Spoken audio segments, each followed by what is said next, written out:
Meillä oli sellainen tilanne että meidän rukkikalusto alkoi vanhenemaan.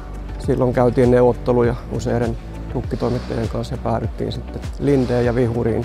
Sitä tehtiin sen yli 10 vuoden soppari.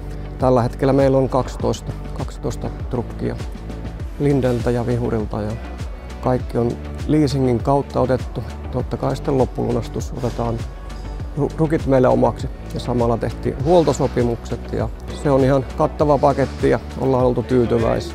Toinen impulssi näihin rukkien uusimiseen tuli, kun muutettiin tänne Seinäjoelle, eli uuteen tehtaaseen ja täällä on nostokorkeus, piti saada tuonne yli 9 metriä ja tarvittiin korkealle nostavia rukkia ja automatiikkaa tuohon korkealle nostoon. Rukit on todellakin laadukkaita ja kestäviä.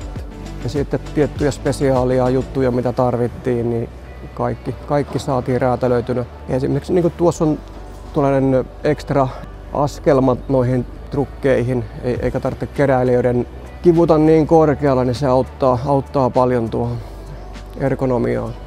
Niillä on iso merkitys meillä. Vastapainotrukit meillä oli diesel ja ne vaihdettiin sähköiseksi samalla.